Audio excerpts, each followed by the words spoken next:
Bonjour, je suis directrice de recherche à l'INSERM où je dirige un groupe qui s'intéresse au ciblage de l'ARN messager et au développement de nanomédicaments pour le traitement des cancers de la prostate.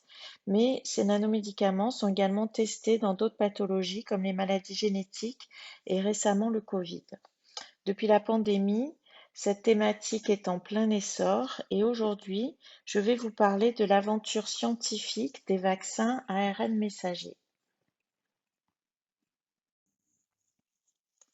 J'ai commencé à travailler sur le ciblage de l'ARN messager il y a 20 ans au Prostate Center de Vancouver, où j'ai développé un oligonucléotide antisense ciblant l'ARN messager d'HSP27, qui a été breveté par l'Université de la Colombie-Britannique et licencié par la firme Oncogenex sous le nom d'OGX 427, encore appelé Apatorsen. En partenariat avec la firme pharmaceutique Ionis, cet antisense a été testé en phase clinique 2 aux États-Unis et Canada dans les cancers de la prostate, de la vessie et du poumon. Depuis mon retour en France, il y a une quinzaine d'années, j'ai continué à travailler sur l'amélioration de ces molécules ciblant l'ARN messager et en collaboration avec le professeur Philippe Barthélémy du laboratoire ARNA à Bordeaux, j'ai développé des modifications chimiques qui induisent un auto-assemblage en nanomicelles permettant plusieurs modes de délivrance. Ces nanomicelles ont la propriété de pouvoir former des liquides pour permettre une diffusion rapide par injection ou inhalation, mais elles ont également la capacité de former des gels permettant une diffusion plus lente du principe actif. Pendant l'épidémie de Covid, mon équipe s'est portée volontaire pour proposer ces molécules thérapeutiques dans la lutte contre le SARS-CoV-2 et nous avons rejoint le consortium international CROFIGHT qui nous a mis en relation avec plusieurs labos à travers le monde, notamment en Chine, en Angleterre, aux États-Unis et en Turquie. Le travail issu de cette collaboration internationale qui proposait des options thérapeutiques ciblant l'ARN messager du SARS-CoV-2 a été publié dans Molecular Cell et Trends in Biochemical Science et nos travaux ont été sélectionnés pour faire la couverture du journal. Ces efforts de la communauté scientifique internationale ont permis le développement des vaccins Pfizer, BioNTech et Moderna en un temps record de 10 semaines.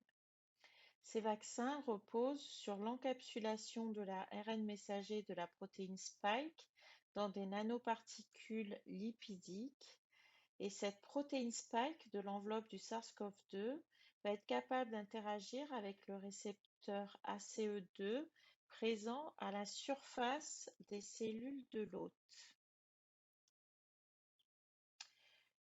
Une fois ce vaccin injecté chez l'homme, il va être capté par les cellules dendritiques responsables de l'immunité innée qui vont être capables de synthétiser la protéine Spike et de la présenter via le complexe majeur d'histocompatibilité aux lymphocytes T qui vont induire la réponse immunitaire adaptative et détruire les cellules infectées.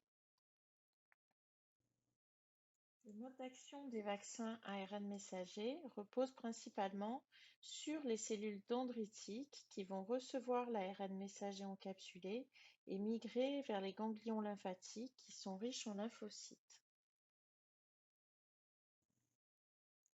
L'histoire des vaccins ARN messagers a commencé dans les années 1990 où John Wolfe de l'Université de Wisconsin a montré dans ce papier publié dans Science la fabrication chez la souris d'une protéine en quelques jours après injection intramusculaire de son ARN messager.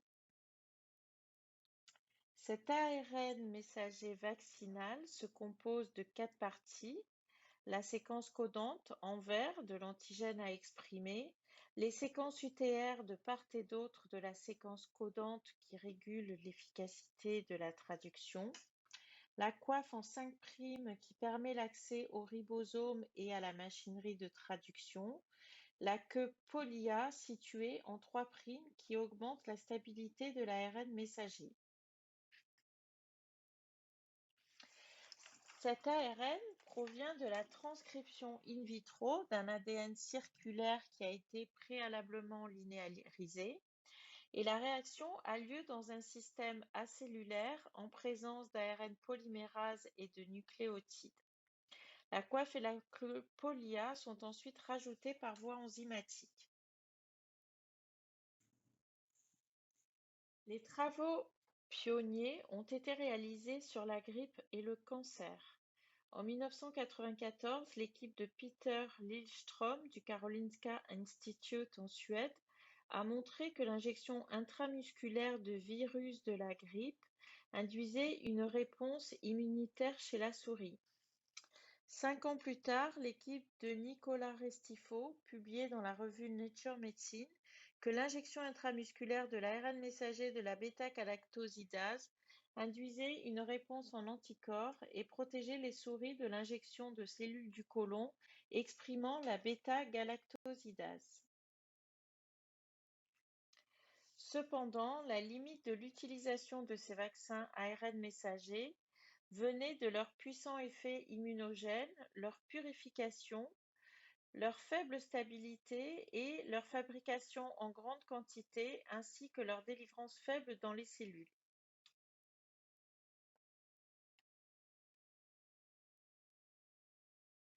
C'est grâce aux avancées de ces 15 dernières années, en particulier celles de Katalin Karikó et Drew Weissman de l'Université de Pennsylvanie, que les vaccins Covid ont pu voir le jour. Leurs travaux, publiés en 2005 dans la revue Immunity, ont mis au point des solutions technologiques innovantes en incorporant des nucléotides modifiés et en retirant les contaminants qui ont permis d'éliminer les réponses immunitaires parasites provoquant les réactions inflammatoires. L'amélioration des systèmes de livraison, en particulier les lipides ionisables qui permettent une meilleure stabilité et pénétration de l'ARN messager, ont également contribué à ce succès. Ces nanoparticules lipidiques permettent à l'ARN messager de pénétrer dans les cellules par endocytose. On a alors formation d'endosomes avant que l'ARN messager ne s'y échappe pour être traduit en protéines au niveau du cytoplasme des cellules. Les premières études ont été réalisées en infectiologie. C'est Frédéric Martinon et Pierre Meulienne de l'Institut Pasteur qui ont été les premiers en 1993 à utiliser un liposome renfermant un ARN messager codant pour le virus de la grippe. Il a fallu ensuite attendre 2012 pour que Benjamin Petch de Tübingen montre qu'un vaccin ARN messager protégeait les souris contre le virus influenza au même titre qu'un vaccin grippal conventionnel. 1 an plus tard, il a même été mis au point en 8 jours un vaccin ARN messager contre le virus influenza de la grippe aviaire en Chine. Mais c'est dans le domaine du cancer que l'on a en fait le plus grand recul, où on parle d'immunothérapie anticancéreuse à visée thérapeutique et non prophylactique. Les vaccins prototypes codent pour des antigènes associés aux tumeurs qui sont exprimés à la surface des cellules ou libérés dans le sang. Ils permettent de stimuler la production de lymphocytes T cytotoxiques afin d'éliminer les cellules cancéreuses qui expriment l'antigène. Les premiers travaux remontent au milieu des années 1990 avec ces 2 articles montrant que l'injection d'ARN messager codant pour l'antigène carcino-embryonnaire induisait une réponse immunitaire et une inhibition tumorale. Ces travaux vont permettre d'accélérer les recherches dans le domaine. Le premier essai clinique chez l'homme a été réalisé en 2002 dans les cancers de la prostate métastatique par la société d'Andréon. Il a porté sur l'injection par électroporation dans des cellules dendritiques d'ARN messager codant pour le PSA. En 2009, la société CureVac, cofondée par Steve Pascolo, a réalisé un essai clinique dans le mélanome malin d'un cocktail de 3 ARN messagers afin d'optimiser la fonction des cellules dendritiques.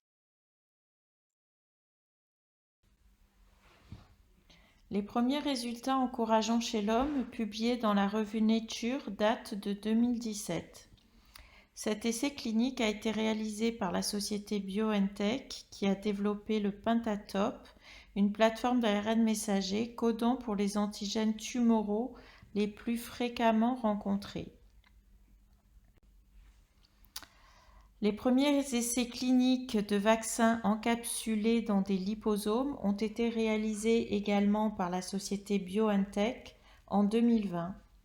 Ces travaux, publiés dans Nature, ont montré des résultats cliniques encourageants après injection intraveineuse de 4 antigènes tumoraux seuls ou en combinaison avec une autre immunothérapie.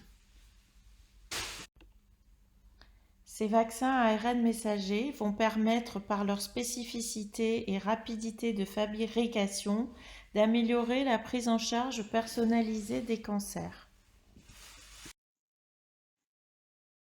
En conclusion, ces vaccins ont l'avantage de produire rapidement et à un moindre coût l'antigène à l'échelle industrielle et de modifier rapidement la séquence génétique. La pandémie a été incontestablement un accélérateur de développement et transfert pour l'utilisation de ces oligonucléotides thérapeutiques pour la médecine de précision. Ces technologies à base d'oligonucléotides vont incontestablement émerger dans les prochaines années. Et cette année, on a eu également une ouverture de l'appel à projet de la Ligue contre le cancer pour utiliser l'ARN messager en tant qu'outil thérapeutique dans les cancers. À Marseille, nous sommes en train de développer une start-up pour le développement de nanomédicaments ciblant l'ARN messager. L'idée est de pouvoir proposer aux laboratoires qui le souhaitent un accompagnement à la carte concernant le développement d'outils thérapeutiques en proposant un service de design, un service de synthèse chimique à façon et également de tests biologiques dans des cellules, mais également chez l'animal. Et je vous remercie pour votre attention.